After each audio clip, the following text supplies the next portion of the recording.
Hello everyone, welcome to teaching circle. इस video में हम लोग बेसिक स्कीम एजुकेशन के बारे में पढ़ेंगे, भारतीय शिक्षा योजना। इसके ऊपर पहले भी हमारा जो लाइव क्लास है वो हो चुका है, बीएड की लाइव क्लास फर्स्ट ईयर में। आपको जो है इसका जो टॉपिक है, ये टॉपिक है वो मिल जाएगा। अगर आपको ज़्यादा डिटेल में समझना है तो आप वो लाइव क्लास जो है वो देख सकते हैं। रिकॉर्डेड लेक्चर्स है, प्लेलिस्ट में आपको मिल जाएंगी, ईजिली अवेलेबल हो जाएंगी। डिस्क्रिप्शन बॉक्स में मैंने लिंक भी डाला है, नहीं तो आप वहाँ पे भी देख सकते हैं इसका लाइव क्लास। वीडियो स्टार्ट करने से पहले मैं आप सबको बोलना चाहती हूँ, जो भी हमारे चैनल पे न्यू है वो लोग प्लीज़ हमारे चैनल को सब्सक्राइब कर लीजिए, जिससे कि टाइम टू टाइम सारी नोटिफिकेशंस आप लोगों को मिलती रहें। और अगर आप लोग को वीडियो पसंद आए तो वीडियो लाइक भी ज़रूर कीजिएगा। तो चलिए बिल्कुल भी टाइम वेस्ट ना करते हुए हम अपनी वीडियो स्टार्ट करते हैं। बेसिक एजुकेशन स्कीम जो है, शिक्षा बुनियादी योजना को वारधा स्कीम भी कहा जाता है। वारधा स्कीम ये इसलिए कहा जाता है क्योंकि वारधा जो है ये जगह है महाराष्ट्र में, और यहीं पर जो महात्मा गांधी थे उन्होंने बेसिक स्कीम एजुकेशन के लिए कॉन्फ्रेंस बुलाई थी। तो इसीलिए इस स्कीम का नाम वारधा स्कीम ऑफ एजुकेशन भी है। 1937 जो है 1937 में हुआ था। ये जो कॉन्फ्रेंस थी 1937 में बुलाई गई थी। इसीलिए बेसिक स्कीम एजुकेशन 1937 स्कीम जो है, इसको वारधा स्कीम ऑफ एजुकेशन 1937 भी कहते हैं। उस टाइम का सबसे पहले एक सिनेरियो समझते हैं, क्या चीज़ें उस टाइम चल रही थी। क्या था, जो गवर्नमेंट ऑफ इंडिया एक्ट था 1935 का, उसमें डायरकी सिस्टम था हमारा, उसको ख़त्म कर दिया गया था। डायरकी सिस्टम क्या है, उस टाइम आपस में लड़ाइयाँ हो रही थी। दो सिस्टम था, एक था एक्सीडेंटल और एक था ऑक्सीडेंटल। वहाँ मीडियम ऑफ इंस्ट्रक्शन को लेके कि हमें किस माध्यम में चीज़ों को पढ़ाना है, वो दोनों जो ये व्यवस्थाएं थी आपस में लड़ रही थी। तब जब 1935 एक्ट आया, उसने क्या किया, गवर्नमेंट ऑफ इंडिया एक्ट ने इस डायरकी सिस्टम को, जो ये दो शासन का चल रहा था विवाद, उसको समाप्त कर दिया। उसी के बाद 1937 में बहुत सी पॉपुलर गवर्नमेंट्स जो थी उनका इस्टेब्लिशमेंट हुआ, उनका वो वहाँ पर स्थापित हुई, कुछ प्रोविंसेस में, कुछ जिलों में। साथ ही साथ कुछ 6 जिलों में, 6 प्रोविंसेस में कांग्रेस भी आई। लेकिन कांग्रेस जो था उस टाइम उतना स्ट्रांग नहीं था, तो कांग्रेस का सिस्टम थोड़ा सा ढीला पड़ा हुआ था उस टाइम। फिर क्या हुआ, महात्मा गांधी ने, हमारे जो फादर ऑफ द नेशन है, उन्होंने एक इनिशिएट लिया, एक कदम उठाया, और उन्होंने सोचा कि हम लोग एक इंडिपेंडेंट स्कीम के बारे में बात करेंगे, एक स्वतंत्र स्कीम के बारे में बात करेंगे राष्ट्रीय शिक्षा के ऊपर, नेशनल एजुकेशन के ऊपर। तभी उन्होंने वारधा में all India national education conference जो थी उसको बुलाया। तो इस कॉन्फ्रेंस ने ही जो थी कुछ रिकमेंडेशंस दी कि किस तरीके से हम नेशनल एजुकेशन को और बेहतर बना सकते हैं, नेशनल एजुकेशन का डेवलपमेंट और भी ज़्यादा किया जा सकता है। फिर जो बेसिक स्कीम एजुकेशन आई, इन्होंने जो वारधा में महात्मा गांधी ने कॉन्फ्रेंस बुलाई थी, उन्होंने अपनी कुछ रिकमेंडेशंस दी, कुछ सिफारिशें दी कि उन्होंने बोला इस स्कीम में हम लोग क्या करेंगे। नेशनल एजुकेशन के ऊपर बोला गया कि हम लोग 7 ईयर्स तक, 7 साल तक फ्री एंड कंपल्सरी एजुकेशन जो है वो बच्चों को प्रोवाइड करवाएंगे। उसके साथ साथ बोला गया कि जो हमारा मीडियम ऑफ इंस्ट्रक्शन होगा, जिस माध्यम में पढ़ाया जाएगा वो रहेगा मदर टंग, मातृभाषा जो होगी वो हमारी मीडियम ऑफ इंस्ट्रक्शन रहेगी। इसके साथ साथ जो क्राफ्ट था, हैंडीक्राफ्ट, उसके ऊपर भी बहुत ज़्यादा फोकस किया गया।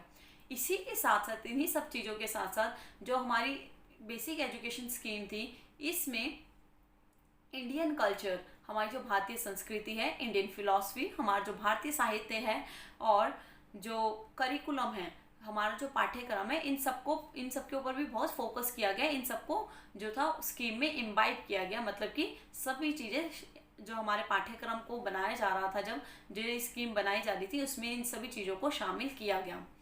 अभी जब हमने पहले पढ़ा, जहाँ पर हमने लॉर्ड मैकले रिपोर्ट पढ़ी, इससे पहले क्या था, लॉर्ड मैकले की, एडम की, वुड डिस्पैच की रिपोर्ट जो थी वो आ चुकी थी। तो ये सारे ही लेकिन बाहर के ब्रिटिशर्स थे, तो इन सब ने कहीं ना कहीं इंडियन एजुकेशन सिस्टम को वेस्टर्न एजुकेशन सिस्टम में चेंज करने की कोशिश की। लेकिन जो बेसिक स्कीम एजुकेशन था, उसने इंडियन एजुकेशन सिस्टम में, नेशनल एजुकेशन में इंडियन कल्चर को, इंडियन फिलॉसफी को, इंडियन करिकुलम को, इन सबको फोकस किया, और इन्हीं सब चीज़ों को, इंडियन कल्चर और फिलॉसफी को इम्बाइब किया, इंक्लूड किया बेसिक एजुकेशन स्कीम में। अब आज आगे क्या हुआ, कांग्रेस जो थी उसने भी कुछ अपना 7 स्टेट्स में अपनी सरकार बना ली। तो अब कांग्रेस जो थी वो भी उसका भी एक दबदबा हो गया। और इसके साथ साथ सार्जेंट कमेटी थी, सार्जेंट कमेटी 1944 ने भी इस स्कीम को बहुत ज़्यादा अपना सपोर्ट किया और नेशनल एजुकेशन की बेसिक स्कीम को इन्होंने नेशनल स्कीम जो था वो घोषित कर दिया, राष्ट्रीय स्कीम बना दिया। इसी नेशनल स्कीम के साथ जो कांग्रेस गवर्नमेंट का भी इसे जो था कुछ साहत मिला और इसीलिए इसको national system of elementary education का नाम दे दिया गया। राष्ट्रीय व्यवस्था एलिमेंट्री प्राथमिक शिक्षा की राष्ट्रीय व्यवस्था का नाम इसे दे दिया गया, national system of elementary education. Basic scheme जो थी इसको कंटिन्यू रखा गया, इसे नेशनल सिस्टम कहा गया, राष्ट्रीय व्यवस्था कहा गया और इसी में कुछ मॉडिफिकेशन कर दिए गए, कुछ चेंजेस कर दिए गए जो हमारे समाज की ज़रूरतों को पूरा करते हैं। तो इस तरीके से जो बेसिक स्कीम आई थी, बेसिक एजुकेशन स्कीम जो थी, जिसे वारदा स्कीम ऑफ एजुकेशन भी कहा जाता है, इसे ही आगे जाकर नेशनल स्कीम ऑफ एजुकेशन का नाम दिया गया। थोड़े से चेंजेस कर दिए गए, थोड़े से बदलाव कर दिए गए जो हमारी समाज की ज़रूरतों को पूरा करें। उसके बाद इसका पूरा नाम जो था वो रख दिया गया national system of elementary education. 1939 में सीएबी एक कमेटी अपॉइंट की गई, सीएबी को अपॉइंट किया गया एक कमेटी में, जिसमें कि बोला कि अब ये जो था सीएबी किस पे काम करेगा, अडल्ट एजुकेशन पे काम करेगा। अभी तक क्या हो रहा था, प्राइमरी एजुकेशन पे ही काम हुआ था, तो हम बोलेंगे कि अडल्ट एजुकेशन के ऊपर भी काम किया जाएगा। अडल्ट एजुकेशन में मास इलिटरेसी होती है, जो पढ़े हुए लिखे लोग नहीं होते, साक्षरता होती है लिटरेसी, और इलिटरेसी होती है जो साक्षर नहीं होते। तो मास इलिटरेसी को बोला कि हम बिल्कुल फिनिश कर देंगे अडल्ट एजुकेशन में, और बहुत से मेथड जो थे वो अपनाए गए।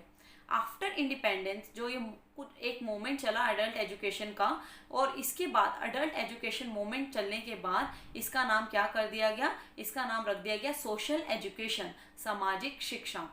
अब सोशल एजुकेशन का मतलब था एक कंप्लीट मैन, एक एजुकेशन जो है वो एक मैन को पूरा कंप्लीट कर देना, जिसमें कि ऑल राउंड डेवलपमेंट होगा, एक सिटीजन का, एक स्टूडेंट का पूरा ऑल राउंड डेवलपमेंट होगा, उसे पूरी लिटरेसी, उसका पूरा साक्षरता जो है वो अपनी पूरा एजुकेशन कंप्लीट करेगा, एक कंप्लीट मैन बनाया जाएगा, एक स्टूडेंट को पूरा ओवरऑल डेवलपमेंट किया जाएगा। तो सोशल एजुकेशन में जिसे अडल्ट एजुकेशन का मूवमेंट चला, जो आंदोलन चला, उसी का नाम सोशल एजुकेशन, सामाजिक शिक्षा रखा गया। और इसी सामाजिक शिक्षा में बोला गया कि हम क्या करेंगे, ऑल राउंड डेवलपमेंट जो है पूरा का पूरा डेवलपमेंट स्टूडेंट का करेंगे। इसी स्कीम में जब फादर ऑफ नेशन ने, जो हमारे महात्मा गांधी थे, उन्होंने अपने कुछ और भी विचार दिए, इस स्कीम को एक नई डायरेक्शन दी। महात्मा गांधी पहले भी अपने कुछ हरिजन, जैसे उन्होंने अपने न्यूज़पेपर यंग इंडिया में बहुत सी जो थी राइटिंग्स लिखी थी, अपने लेख लिखे थे, तो इन्हीं लेखों का ध्यान रखते हुए उन्होंने इस स्कीम को एक नया डायरेक्शन जो था वो भी दिया। और इसी के बाद बहुत सारी डिस्कशंस के बाद एक रिजोल्यूशन पास किया गया, एक पूरा का पूरा क्या किया गया, प्रस्ताव पारित किया गया।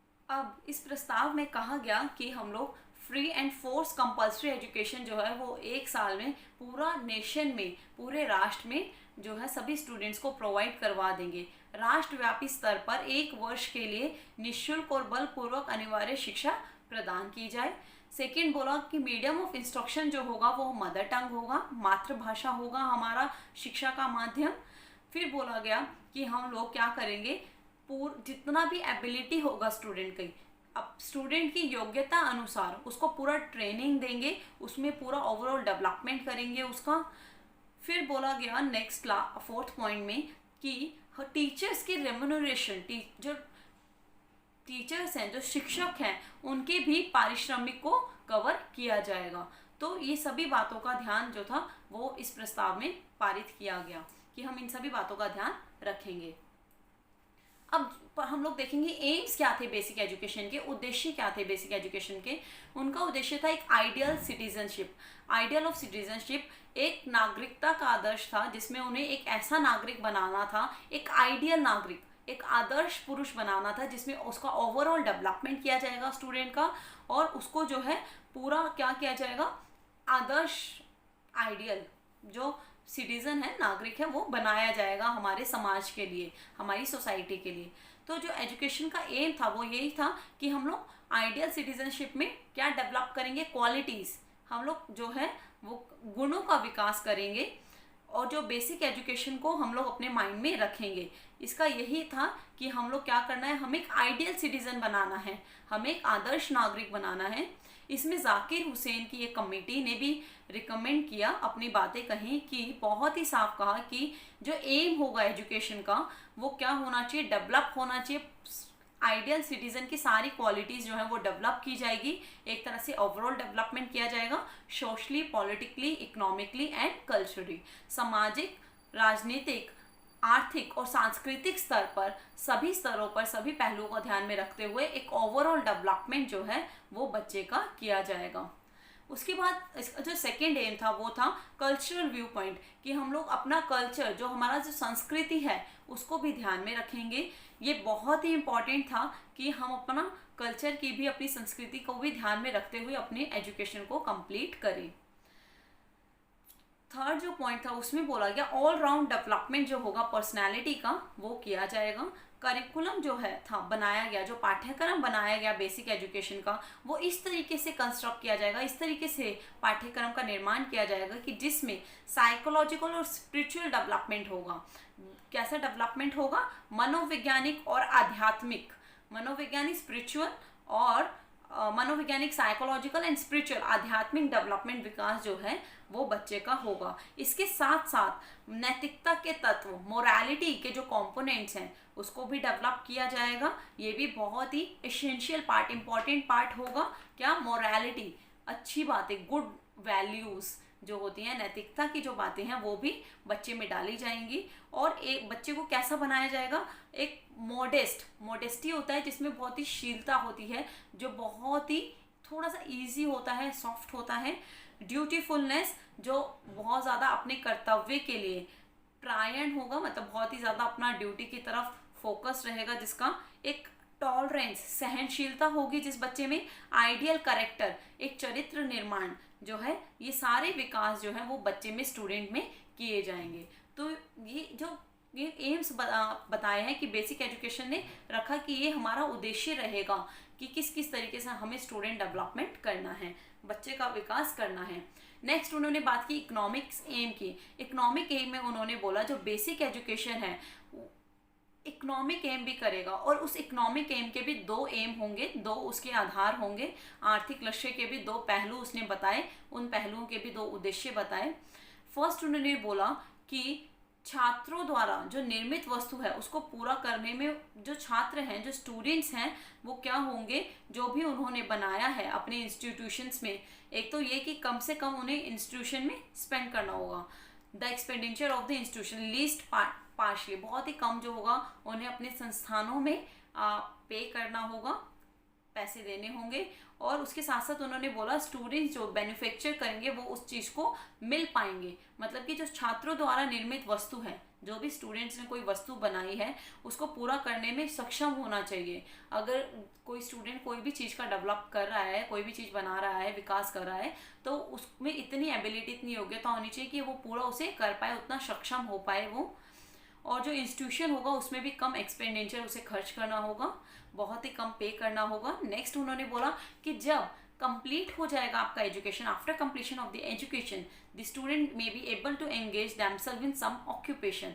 एजुकेशन कंप्लीट होने के बाद स्टूडेंट इतना एबल होगा, इतना योग्य होगा कि वो किसी भी ऑक्यूपेशन में, किसी भी व्यवसाय में संलग्न हो सकता है, so that they may be able to earn their livelihood and fulfil their needs. So इससे वो क्या करेगा, अपना लिवलीहुड, अपनी आजीविका कमा पाएगा और अपने ज़रूरतों का भी ध्यान रख पाएगा।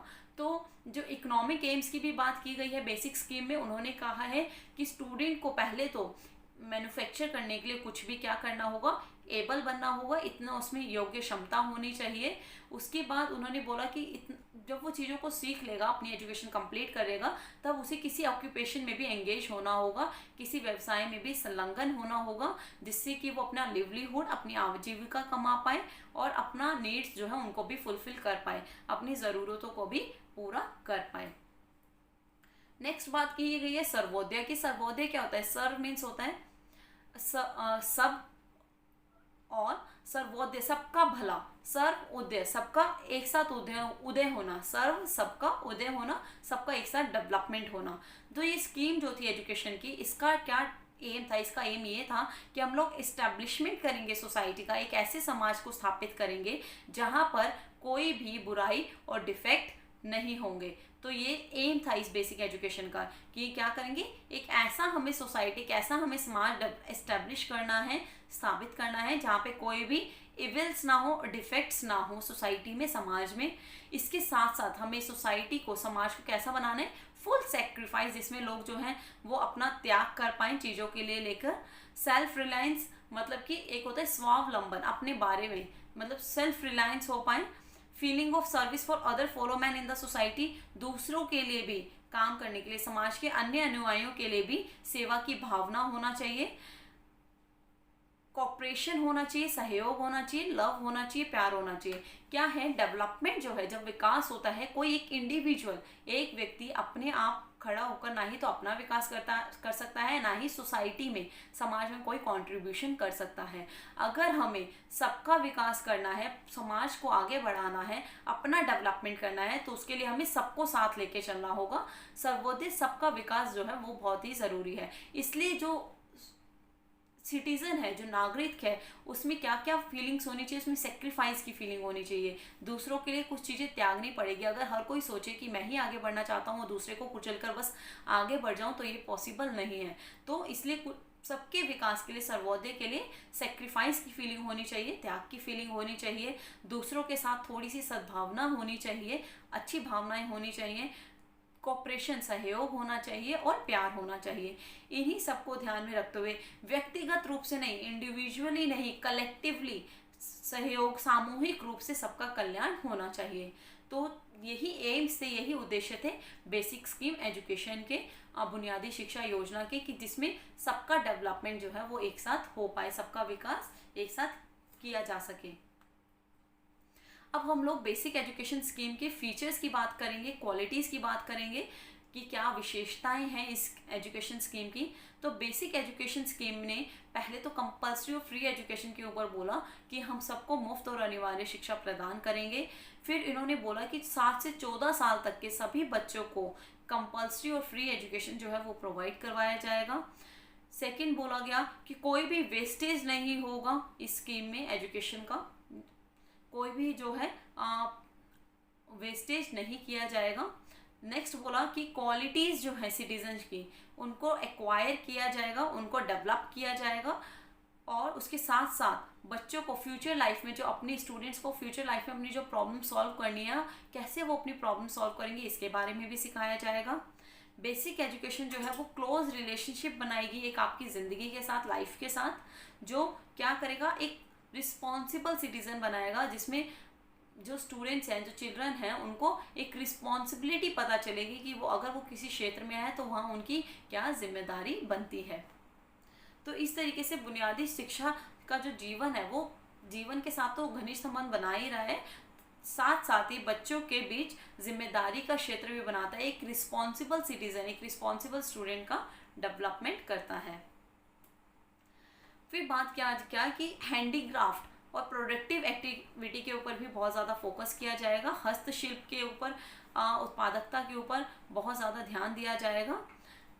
Other subject taught shall be related to it, और दूसरे सब्जेक्ट्स भी इससे जो रिलेटेड हैं, जो संबंधित हैं, वो पढ़ाए जाएंगे। मदर टंग की बात की गई कि मीडियम ऑफ इंस्ट्रक्शन जो है वो इंग्लिश की बजाय rather than English mother tongue पर फोकस किया जाएगा, हमारी मातृभाषा होगी। और हिंदी के साथ साथ जो है रीजनल लैंग्वेजेस को भी फोकस किया जाएगा, सिर्फ हिंदी के ऊपर ही फोकस नहीं किया जाएगा, जो हमारी क्षेत्र की भाषाएं हैं उनके ऊपर भी ध्यान दिया जाएगा, फोकस किया जाएगा कि प्रगति के सबको समान अवसर मिल पाए, जिससे कि अगर रीजनल लैंग्वेज पे भी हम ध्यान देंगे, हमारी जो क्षेत्रीय भाषा है, तो सबका प्रगति जो है वो एक साथ हो पाएगा। बोला गया कि basic skill treats the child at the centre of education, बच्चा क्या होगा, एक शिक्षा केंद्रित होगा, मतलब जो शिक्षा होगी, शिक्षा का केंद्र माना है बच्चे को शिक्षा का केंद्र मानती है बेसिक स्कीम एजुकेशन जो है। और इसने क्या इम्पार्ट किया है, इंक्लूड किया है knowledge through some activity of self aspiration, कि उसने बोला कि सेल्फ एस्पिरेशन के थ्रू क्या होगा, कुछ एक्टिविटीज़ के थ्रू स्टूडेंट को, बच्चे को नॉलेज जो है, वो ज्ञान जो है वो प्रदान किया जाएगा। तो ये सब जो थी वो बेसिक स्कीम एजुकेशन की विशेषताएं थी। इसमें कुछ डिफेक्ट्स भी थे, क्रिटिसाइज भी किया गया चीज़ों को। कहा गया कि जो स्कीम ऑफ एजुकेशन थी ये सिर्फ और सिर्फ गांव के लिए ही अवेलेबल थी, सिर्फ गांव के लोगों तक ही पहुंच सकती थी। अर्बन पॉपुलेशन का इसमें कोई अच्छाई नहीं थी। शहरीकरण के बच्चे जो हैं वो अपना डेवलपमेंट कर सकें, विकास करके सकें, इसके लिए कुछ ऐसी बातें नहीं कही गई हैं। बोला गया है कि रिलीजियस एजुकेशन, धार्मिक शिक्षा के ऊपर भी कोई बातें नहीं की गई हैं बेसिक स्कीम में। इसके साथ साथ बोला गया कि जो बेसिक स्कीम एम्फेसाइज एजुकेशन है वो सबसे ज़्यादा किस पर फोकस करती है, प्राइमरी एजुकेशन पर, जो छोटे बच्चों का शिक्षा है उसी के ऊपर ज़्यादा ध्यान दे रही है। कोई भी इन्होंने इम्पोर्टेंस नहीं दी है सेकेंडरी एजुकेशन को। इसके साथ साथ क्रिटिकल्स ने बताया, जो आलोचक थे उन्होंने बताया कि इस टेक्नोलॉजिकल एडवांसमेंट की एज में, जो तकनीक युग है हमारा, तकनीकी का युग है, जो साइंटिफिक डेवलपमेंट इतना हो चुका है, जहाँ पर वैज्ञानिक विकास इतना ज़्यादा हो चुका है, वहाँ पर बेसिक स्कीम एजुकेशन किसकी बात करता है, स्पिनिंग और वीविंग की बात करता है। स्पिनिंग होता है चरखा चलाना, वीविंग होता है बुनना। तो इन्होंने बात की ना बार बार कि हैंडीक्राफ्ट के ऊपर फोकस करेंगे, हस्तशिल्प कार्य जो होंगे, एक्टिविटीज जो होंगी उसके ऊपर फोकस करेंगे। तो जहाँ पर साइंस इतना डेवलप कर चुकी है, विज्ञान इतना विकास कर चुका है, वहाँ पर कौन स्पिनिंग करेगा बैठ के, कौन वीविंग करेगा, कोई भी चरखा नहीं चलाने वाला है। तो आलोचक ने इसी तरीके से बोला कि जो बेसिक एजुकेशन है बहुत ज़्यादा जो थे वो डिफेक्ट्स थे, मतलब ये सभी का डेवलपमेंट नहीं कर सकता। क्रिटिक्स ने ये भी देखा कि बेसिक एजुकेशन प्रोवाइड करता है 28 working days according to the number of working days would put a heavy burden work on the children of tender age, कि जो टेंडर एज है, जो बच्चे का बहुत ही ज़्यादा कम उम्र है, उसमें बेसिक एजुकेशन 28 दिनों के ऊपर काम करने की बात कर रहा है। तो ये काफ़ी हैवी बर्डन है बच्चों के ऊपर। इतनी कम उम्र में 28 दिन का काम करना बच्चे जो हैं उनके लिए वो बहुत भारी बोझ बन जाएगा। In spite of the defects pointed out in the scheme of education, it was certainly very well suited for a poor country like India. इन सब आलोचनाओं के बावजूद ये कहा गया कि इंडिया जैसे, भारत जैसे पुअर कंट्री, गरीब देश के लिए ये जो स्कीम थी काफ़ी सूटेबल थी, काफ़ी बहुत ही ज़्यादा हद तक सही थी। कहा गया जो बेसिक एजुकेशन स्कीम थी ये 1937 में स्टार्ट हुई, धीरे धीरे ग्रेजुअली डेवलप हुई, धीरे धीरे इसका विकास हुआ और 1947 तक ये जो स्कीम था ये चला। इस एजुकेशन को ही स्टेटस ऑफ नेशनल एजुकेशन का नाम दिया गया। आफ्टर इंडिपेंडेंस राष्ट्रीय शिक्षा का नाम दिया गया। बहुत से स्कूल्स भी जो थे वो इस्टेब्लिश किए गए, स्थापित किए गए। In fact the basic scheme education which was a contribution of Mahatma Gandhi could not preserve its existence for long. लेकिन हाँ, बहुत ज़्यादा दिनों तक इसका अस्तित्व नहीं रहा। इनके ऊपर और भी चीज़ें जो थी वो बदल दी गई, लेकिन फिर भी बहुत दिनों तक इसका अस्तित्व कहीं ना कहीं रहा भी। तो बहुत ज़्यादा नहीं रह पा, लेकिन इसने अपना कुछ एक छाप जो थी कह सकते हैं वो छोड़ा। तो बेसिक स्कीम एजुकेशन जो था इसमें हम लोगों ने देखा, इसकी फीचर्स देखे, विशेषताएं देखी, रिकमेंडेशंस देखी, इसके सुझाव देखे, क्या प्रस्ताव में इन्होंने अपना पारित किया कि ये अपने जो भी लेख दिए कि प्रस्ताव जो इन्होंने अपना पूरा दिया कि ऐसे ऐसे चीज़ें जो है हम लोग कंपल्सरी एजुकेशन करेंगे, फ्री एजुकेशन करेंगे, मदर टंग रखेंगे, मीडियम ऑफ इंस्ट्रक्शन जो है हमारा, और हैंडीक्राफ्ट पर ज़्यादा फोकस करेंगे, एजुकेशन और लाइफ को रिलेट करेंगे, ज़िंदगी को जोड़ेंगे, सहसंबंध उनमें स्थापित करेंगे, और एजुकेशन कंप्लीट होने के बाद, शिक्षा कंप्लीट होने के बाद बच्चे जो हैं वो अपना व्यवसाय में भी संलग्न हो पाएँ, ऑक्यूपेशन में भी काम कर पाएँ। तो इस सभी के ऊपर जो थे बेसिक एजुकेशन स्कीम ने अपने पॉइंट्स जो थे रखे, अपना प्रस्ताव दिया, फिर अपनी कुछ विशेषताएं बताई और कुछ आलोचकों द्वारा इसकी आलोचनाएं भी हुई। बट लास्ट में कहा गया कि इसने जो था वो कहीं ना कहीं बेसिक एजुकेशन स्कीम ने अपना छांव जो है वो छोड़ा। तो इस वीडियो में इतना ही। अगर आप लोगों को कोई भी डाउट है तो आप लोग मुझसे नीचे कमेंट सेक्शन में पूछ सकते हैं। मैं एक बार दोबारा बोलूँगी कि अगर आपको डिटेल में चीज़ें समझनी है तो डिस्क्रिप्शन बॉक्स में लाइव क्लास का लिंक है, आप लोग वहाँ जाकर इसको और भी ज़्यादा डिटेल में समझ सकते हैं। वीडियो देखने के लिए thank you so much. All the best and take care.